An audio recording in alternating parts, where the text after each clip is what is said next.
This episode of the podcast is sponsored by guess who? You guessed it, our friends 13, THUR13EN.com. You got to visit their website for tons of cool t-shirts, hoodies, everything they have fits so well. I mean, look how supple I look in these shirts. Do you want to look this supple? I promise it's not the workout I just did. It is 1,000% the shirt doing the heavy lifting for me. Check out their website, grab a couple shirts, and when you check out, use the code word CoryCast, all one word. You're going to save yourself a little bit of money. Our friends at 13 make high-quality clothing for high-quality human beings. Check them out, THUR13EN.com. Let them know Cory sent you. Today's guest is the powerful Ryan McMahon, the county executive for Onondaga County. Ryan has been in a position that spearheaded getting Micron here to Syracuse, which is a major change and just such a powerful thing to happen to Syracuse. Honestly, unprecedented. The giant chip manufacturer Micron is going to be coming to Syracuse, and it's going to change a lot about Syracuse. Population is going to increase, and there is just so many moving parts to how Ryan and his team got even Micron to come to Syracuse in the first place. I've always appreciated that Ryan is forward-thinking and all about Syracuse. It's never just, what can we do this year? It's how can I improve Syracuse and improve not only just the well-being of everybody, but how can I create generational wealth and really change the landscape of Syracuse? And that's exactly what's going to happen with Micron. So I'm excited to see what kind of changes happen from Syracuse, and really thankful for Ryan and his team for bringing Micron, such a monumental change here to Syracuse. If you're watching this episode on YouTube, do me a favor, hit that like button and let us know that you are watching. I would love to hear your thoughts on the episode on the comments below. I am so thankful I had the opportunity to sit down with Ryan. I've been honestly a little bit of a fanboy of his for a while now. I've just been so impressed with how articulate he is and how much he's improved Syracuse as a whole. So getting a chance to sit down and talk to him for what I did was just amazing. It was cool. Such a likable guy. He's very genuine, very articulate. So without further ado, here is Ryan McMahon.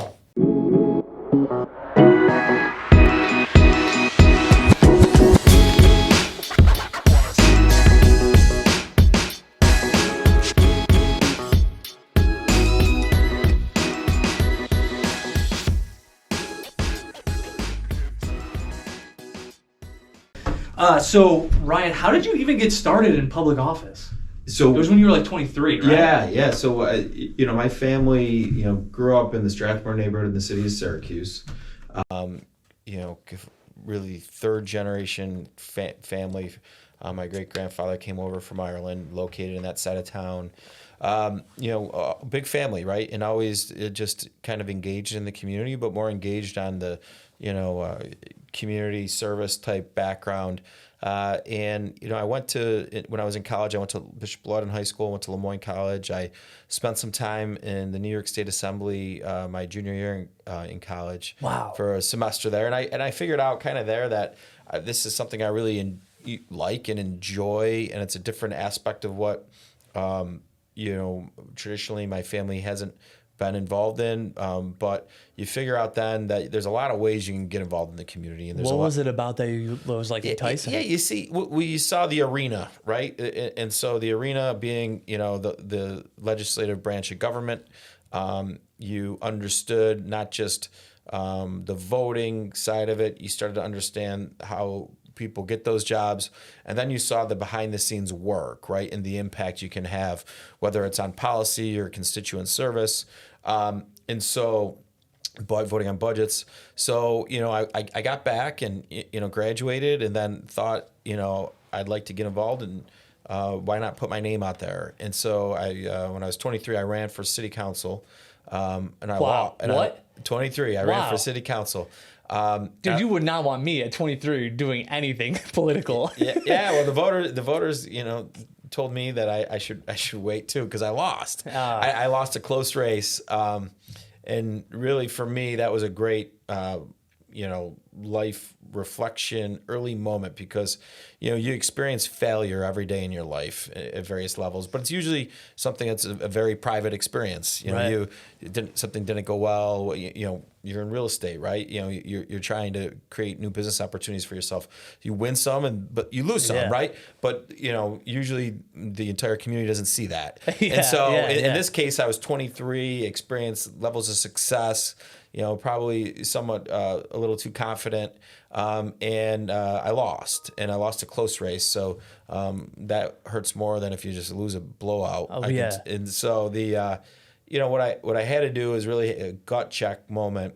Is this something that I really believed in? And if it is, you need to get back up and you need to do it again. And so essentially, elections are always the first Tuesday in November. I lose later on in December. I developed all these relationships in neighborhood watch groups and different, different civic leaders in different parts of the district I ran in. And the meeting cycle starts over every month, right? So Yeah. November there's an election, but life goes on. And so for me, I thought if I really believe in this, I need to continue to go to those meetings and need to continue to give back, even if I'm not in the role. And I did. And then really at that point, that's when I started to run for that office again. And I wanted a rematch. And eventually I didn't get the rematch because the incumbent who beat me retired. Oh, right? man. I think we would have won. Dang. But we won. We Yeah, won. And I spent 6 years on the city council. But a rematch though would have felt a little sweeter. It would have. It would have. I felt would have corrected the record, right? Yeah, But yeah, it yeah. was Patricia Wilder was her name, and she was a very nice woman. And we won that race, and then we won 2 other terms on the city council, and then I became a county legislator, and I became the chairman of the county legislature. So I ran the legislative branch of government, and then became executive. Wow. I was appointed for the remainder of a year term that when Joni Mahoney left to become an executive at SUNY ESF, and now she's the president of SUNY ESF. And then in 2019, went before the public, was successful in running and winning. And then just a couple Tuesdays ago, we ran again. And crushed it, yeah, dude. we You had had a a good night. landslide We had a win good right night. there. Yeah. That's cool, man. That's when you first stepped into county executive. How did that job change? How did the scope of business change? It's different, right? Because as a legislator, you're part-time, so you're allowed a separate profession, and that's a juggling act, right? Because there's constituent service elements, there's voting. You want to really get involved in some policy issues. I ran the branch of government, so that was more work because you had to manage the legislative calendar and whatnot. But the executive is you're literally running a business with one of the largest employers in the community. Because Onondaga County government, we're one of the largest employers. Wow, We I have didn't know that. 3,500 employees, plus or minus, depending on what. We have a $1.5 billion budget.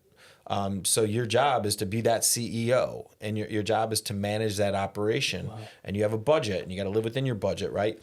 And then you got to move forward on policy to impact the operations with the legislature. But also, it's your job to drive a vision for the community and then try to execute on that vision. And so it's a pretty cool job. What is your vision? It's a demanding job. Yeah, look, we talked about in 2019, our focus, the decision-making process that our government will be driven by will be what we called our PIE agenda, and that stands for poverty, infrastructure, and then economic development. And the idea being that there's certainly by investing in having a modernized infrastructure, that creates good conditions for economic development, but also poverty is a symptom of a lack of economic opportunity. So if you fix one, then it kind of helps the other. Yeah, you could do I've always said this. We could do everything right here, and we could graduate every single kid from high school, and then they can go on and get a 2-year degree. They can go into the workforce and get a 4-year degree. But if you don't have the jobs here, all you're doing is training the workforce for another community. And so really the way out of poverty is not a government program. It is a job and a career. And so, but it is important to understand that there is underserved communities and that there are members of the community that have barriers to participate in the workforce. Yeah. And so government can play a role in removing barriers, whether that's transportation, whether that's childcare, whether that's specific workforce development training. Housing security is another thing that is important when you think about kids and their ability to learn, Right. but also housing security for individuals to go to work, right? So these are all things that government can play a role in trying to limit and remove barriers to employment. But the one thing that we've done successful, quite frankly, that better than most communities over the last 4 years is create those jobs. And so when you have the jobs, it's easy to understand the need of the employer and work backwards and implement those workforce skills into your K through 12, into your community college, and into your higher education. Which is now it's like that is super important now because like Micron is coming. That's the big hot topic. So like going to use OCC as like the giant chip the training facility, right? Yeah. Like trying to impact those to have people trained and ready for that workforce, right? It's kind of the idea. Yeah. So think of it this way, right? We're going to be the hub for memory technology manufacturing in North America, right? Not North America, if not the world. That's eventually, crazy. right? So to do that, you're building an ecosystem. And so in that ecosystem, what does that ecosystem need directly for those companies in that space? You're going to need a lot of engineers, right? We understand that. But you're going to need a lot of technicians, to your point. And what do these other great manufacturing companies need here now when it's workforce, right? And these technicians are so valuable. And these are great jobs, right? These are jobs where you can get a 2-year college degree, you can get certifications out of high school, you can go and you can make great wages and with great benefits and have an excellent quality of life, true middle-class jobs. And so now we have thousands of them and with more and more of them coming. And so to do that, you have to make investments, right? And you got to be ready because if you can't produce the talent, the companies will not come. And so from that standpoint, OCC will be a key partner. And what we did during the selection process with Micron is we funded, or we said we would build a clean room lab at OCC and work with Micron to train these technicians. We put up $5 million. Micron then matched that $5 million. And so we unveiled the design probably about a month ago at OCC. Yeah. But that's a key piece of workforce infrastructure. But certainly we have other, there's almost 30 universities in the Northeast now working together to work with Micron to develop that ecosystem, to develop the engineering talent that And we the need. technicians and everybody involved. And so it's an all the above, workforce development strategy. How and did you win? It starts early, K through 12, all the way through. How did you like win Micron over? Because so you said it was like an interview process, right? Yeah, it's a selection process. It's so when you look at it, and it's not a quick one, right? You're if you think about the gravity of the decision Micron had to make, they were making their company's largest investment, the future of their company, on a community, and in that community they look at really 3 things that are the key pillars for the decision making process. The first, do they have a site that you can build this really intense, clean manufacturing process? And that's where the county led, not just New York State, but also the country, is because we developed over the last 3 years the newest but the most effective mega site in the whole continent at the White Pine Business Park. And that's a site that is over 1,000 acres. It's about 1,400 acres that has the ability to produce massive amounts of gas and electric. We have that because that National Grid substation is across the street. Has the ability to produce massive amounts of water. Lake Ontario, we have a pipeline directly from Lake Ontario that goes to the site. In addition to that, has the ability to treat an intense wastewater and waste process, right? And so our water environmental protection, we control the wastewater in the county. And so we have a location at Oak Orchard, which can all work. So we had a unique asset that we were then selling. The second thing when companies are looking at this type of investment, and again, the $100 billion investment is the largest investment in the history of the United States. Here in Syracuse. Here. That's a weird History sentence. of the United States. Say that one more time. It is the largest investment in the history of the United States. Dude, I just wanted to relish in that. Yeah, That's wild. Think That's of the crazy. psychology around that. Yeah. And so the other thing that they look at is they look at the community, right? And this is, thousands of small victories translate into a community that they want to come into. But when they look at a community, they really look at it through this lens. Do you have the ability to produce talent, right? To recruit talent, and then to retain talent. And so that sounds very simple, but it's very complex. We talked about producing the talent, right? K through 12, OCC, all these institutions of higher education will help us produce it. But to recruit talent, you need a community that has amenities, arts, culture, nightlife, vibrancy. Our park systems are huge strengths to us. Got to attract people here. Our water, yeah, this has to be a place where people want to, live, work, and play. Yeah. And then that's important too on the retention side, because there's going to be, if you are a successful engineer at a Micron, Intel, TSMC, Texas Instruments, Samsung, they're going to be recruiting you to come to one of our communities, right? Mm-hmm. Come to Texas, come to Arizona, right? There's going to be competition for you, and so you got to have a strong community to retain that. So that's why some of the successes we've had that are undervalued by our own residents in a way were so critical. The cleanup of Onondaga Lake, critical. I literally was watching a video of you earlier, of you jumping into Onondaga Lake. Yeah. That was like 8 years ago, I think. That was like 8 years or and 10 I'm here years today. ago. It's clean. Yeah, it's clean. So when you look at the revitalization of downtown Syracuse, right? Critical components. There's lots of other small wins we've had as a community. Bringing Amazon here, right? Largest investment our community had at the time, $425 million project. That gives us something to talk about. JMA Wireless expanding here when they could have gone to Texas. That gives us something to talk about when we're going through this selection process. And then the third thing that a company is going to look for when you're talking about a mega project like this is incentives, right? And so you need to be cost competitive. Yeah. So we need to be cost competitive with other local communities, right? The state of New York needs to be competitive with other states. They had to come up with special legislation called Green Chips legislation that helped narrow the financial gap between building here and building in Texas. Interesting. So that was important, very important to the process. And then the federal government right now heard about the CHIPS Act. It is about 25% cheaper to build these fabs in Asia, whether that's Taiwan, Japan, South Korea, Singapore. So how do you beat that? So how you have to beat it is the federal government needs to step up, and they needed to get in the game because these semiconductor chips that are made, national security risks, right?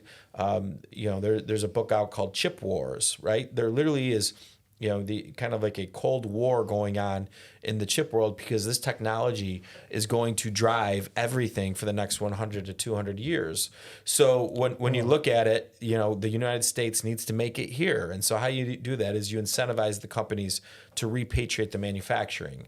And that's what the CHIPS Act did. Chuck Schumer was such a huge leader in that space. And then, Congress passed that. The president signed it. But when you check those three boxes, that's how Micron came here. It's about the site first. It's about, can we grow here? Can we recruit talent here? Can we retain talent here? And then is it competitive in Onondaga County, New York, and then America? And once you check those boxes, a little over a year ago, we had the greatest announcement that this community's ever had. And how long were these, was this in talks? Was it you took office in late 2019, right? Yeah, so end of 18, but we started. So Micron was actually the third company we were talking to. A lot of people think that over the 3-year process when we turned White Pine from a 300-acre site to a 1,400-acre site, we were talking to Micron. The reality was we weren't. The majority of the time we were talking to Intel. Interesting. And so we ended up getting the project that was right for us and the best project, quite frankly. But this is, for us, it was a 3-year process. For the community, it was really, the site was bought in 1999. So Nick Puro was county executive then. Don Western was his economic development director, and part of how I became very confident in going all in on developing this site and taking a lot of risk and spending a lot of money was from others who had some expertise in this. We had validation with companies coming and looking and giving us high grades in the process, like TSMC. They built out in Arizona, but they looked at us and they gave us good grades. But so that could have helped you with Micron too. Well, what it does is you learn from it, right? So you learn from the process and you learn from what your weaknesses are, and you try to compensate for those. And one of our weaknesses was we weren't big enough. So what do you do then? You buy more land. And that's what we did. But we were criticized every time we would buy more land. And so, but I feel like in any public position, you're criticized for everything you do. Yeah, pretty right? much. Pretty much. Yeah. But you learn from all that, right? And so we overall the White Pine story with our administration was one that we went all in on it, all in because we were aspirational that we could deliver a high-tech manufacturer that could transform the trajectory of this community.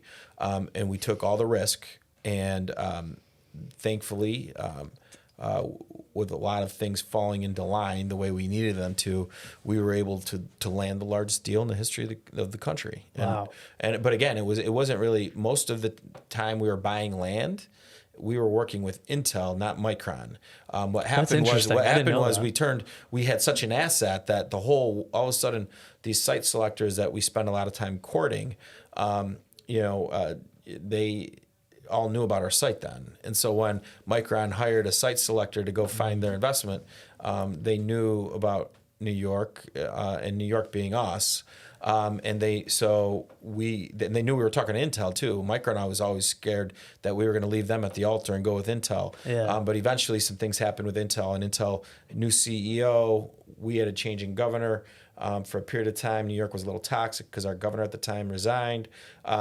And they decided to go really all in with Ohio, which was in a way worked out good for us because then Micron knew to take committed. us seriously, but we lost some leverage in negotiations then. But we did have another company that, if Micron went elsewhere, that was prepared to come to New York. It wouldn't have been as big of a deal, but it still would have been the largest deal by far the community had ever had. One thing I've always appreciated about you, I feel like your ROEs are like future driven, like you're thinking about what Syracuse is going to look like, not just tomorrow, but like 10, 20 years from now, because acquiring like a chip manufacturer, that's like a big deal. Like that is like generational wealth here for Syracuse. Yeah. So think about this. So in 2027, which it's going to be 2024 in like a couple weeks, right? So Wild. 23, right? So like people hear that and they're like, "Oh, that's forever." Not really.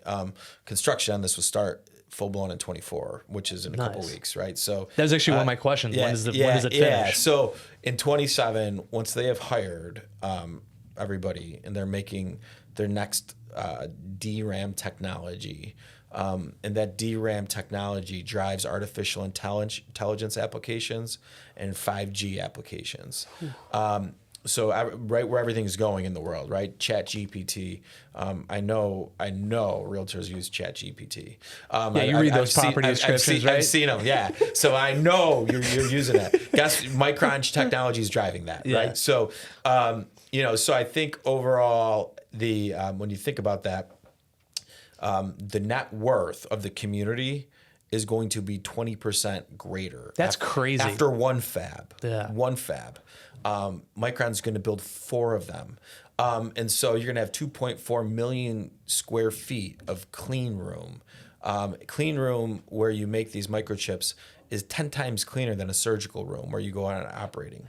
I had no idea it had to be that like pristine environment. Correct. And so the other thing that in 2027, because of that economic opportunity, how we started this conversation, childhood poverty rates in this community will drop 22% because of those jobs. So that's how you think about it. It's a game changer, and it's not just the Micron jobs. There'll be 9,000 of those at least, but it's the supply chain jobs in these fabs that you build. They have massive tools that come in, and these tooling companies are companies like Tokyo Electron, Applied Materials, KLA, ASML, Banner Technologies.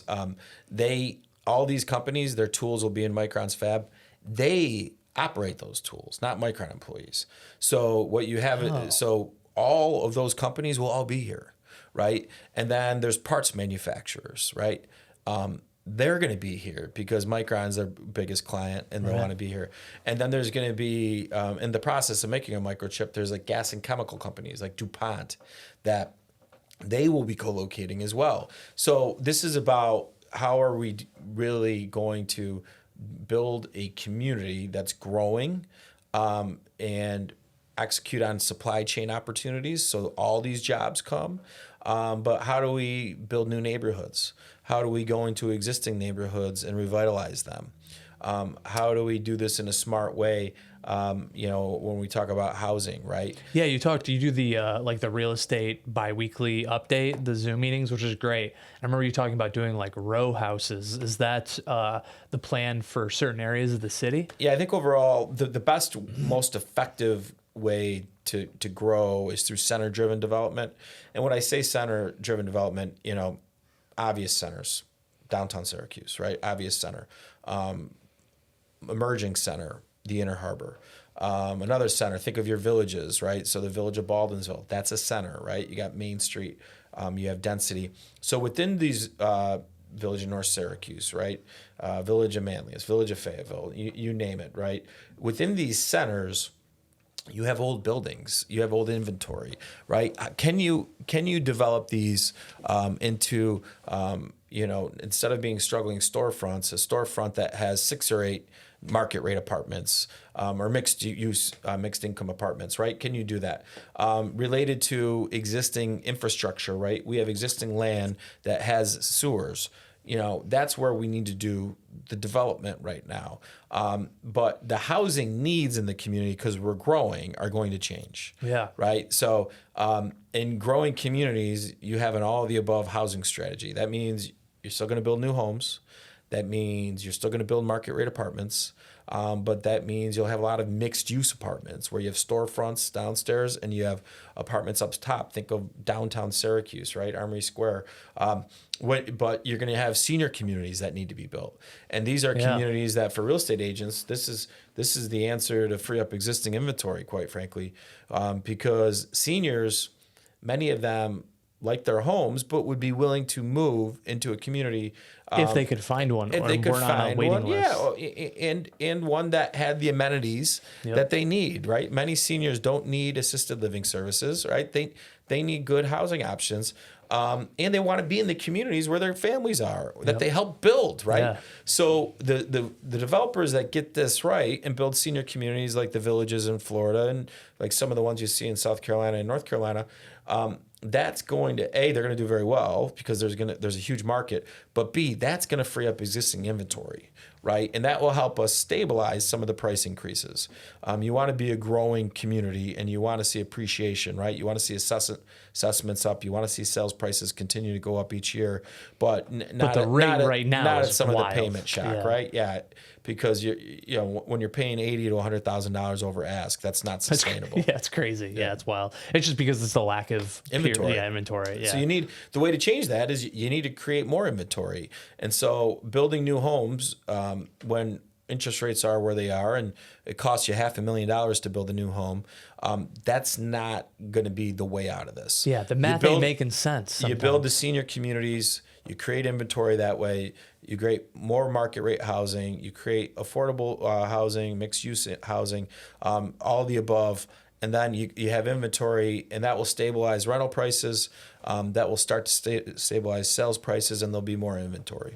When you're talking about like these town centers, like Village of Liverpool, is that also kind of the idea with like shopping town? Because that's everybody's talking about. Yeah, think of shopping town, think of Great Northern Mall. These are areas that can be their own communities, right? Yeah, their own communities where you have housing, you have medical amenities, you have retail amenities, you have walkable communities, green spaces, and you leave if you want to, right? You got everything there, right? And so Great Northern Mall, Shopping Town Mall will be great town centers. There's other center opportunities, right? We're on a corridor here today where your office is. This is a center, right? You got a lot of commercial. You don't got a lot of residential mixed in. And so, could you develop some residential in some of this? Yeah. There's other center-driven opportunities in Cicero that we've seen, in Lysander, potentially. Hamlets are good opportunities to create more mixed use opportunities for residential and commercial. But these you don't need to do these things if you're not growing, right? Yeah, right. So people are like, well, we've never had to do these before. Why would we do these now? We never had to because we were never growing. Yeah, we never had how much of a population increase you think? Yeah, I think it's safe to say over the next 7 years we'll see 50,000 more people here, which is crazy. Is like to 100,000, and then over the next 10, 15 years you'll probably see 100 to 150,000 more people here. Wow. Which, if you think about, people shouldn't be scared, right? We'll grow, we'll have growing pains, but the more people here paying into the pot will make things a lot more affordable too. Taxes will go down. Your amenities in your community will go up, right? The things to do, for you to take advantage of will go up. But planning is really important. And that's one of the things that we've done. Our first countywide comprehensive plan in 25 years, we just got past the legislature. That's the roadmap for how we're going to do all this growth. We're funding local governments, updating their comprehensive plans, and then they can have community conversations about zoning regs and whatnot. So, do you think zoning's like the biggest hurdle for a lot of these things? In a way, not really. I think overall communities need to update their zoning now because there's growth, right? Yeah. They got away with not updating their zoning for a long time because your growth would be, all right, we got some new commercial growth over here. We got a couple new housing subdivisions going up. That's what we're doing. Yeah. Now you have economic catalysts that are driving, major growth. And so now you got to look at zoning, right? In what areas of your community do you want to see more density for housing? And what areas don't you want to see more density, right? These are all discussions that you have. And then you plan. And then that plan is a roadmap for development. How many people are around you helping you with the planning?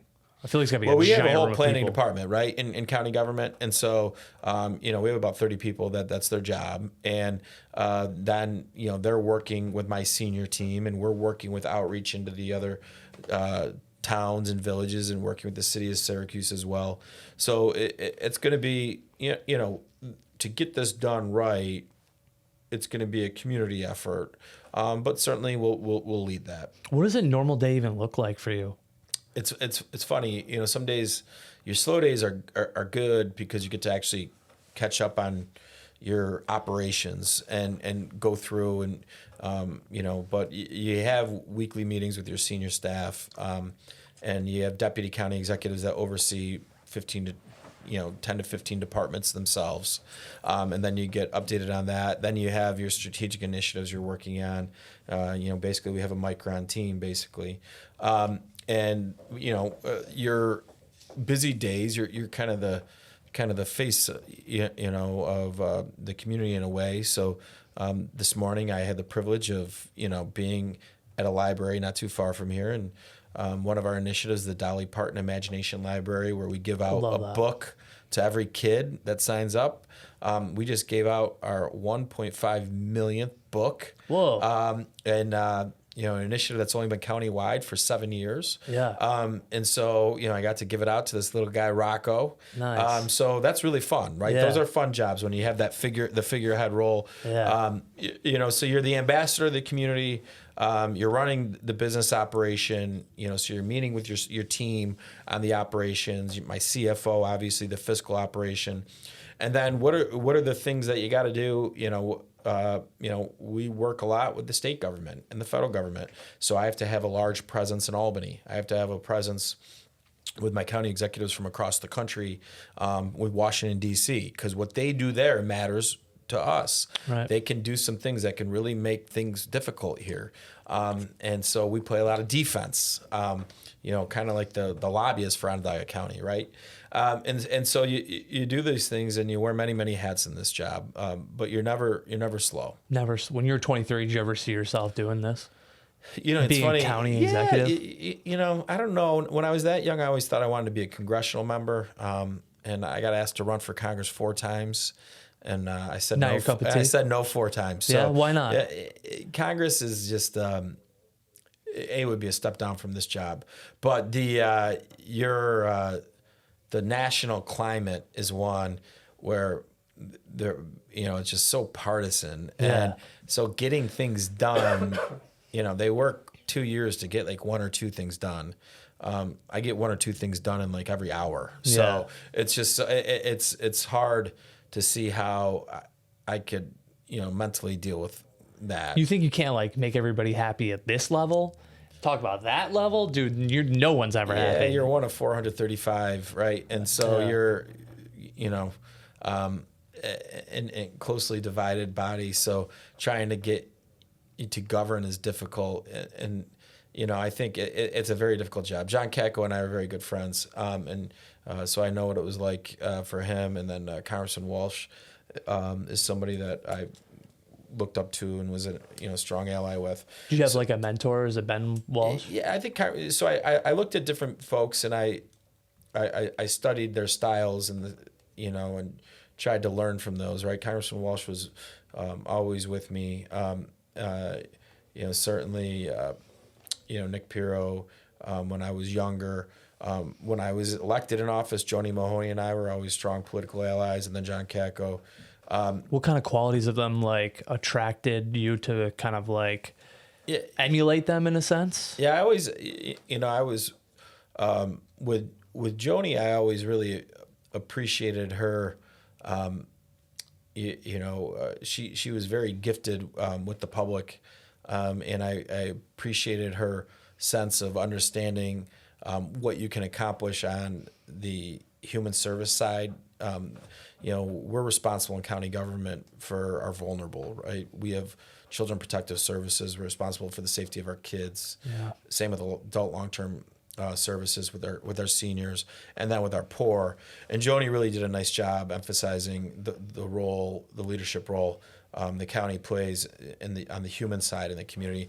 And that's something I learned a lot from her, as well as some of the environmental issues. And then, certainly the Katko was an ally there. John was really, really good in a bipartisan way and took some tough votes that upset his political base, but they were the right things to do. And so, that profile and courage moment is something that I certainly learned from John over the years. Yeah, it seems like the bipartisan has always been like a good platform for you. It's always just like you just want to work with everybody, and it doesn't matter what the party is. It's just the greater good. Yeah, look, here's the deal with that. It is the voters are going to tell you who you're working with. Yeah. Okay. You don't get to pick who you're working with. That doesn't mean I think everybody I have to work with is really good at their job. Let's be 100% honest, right? Hard to stop.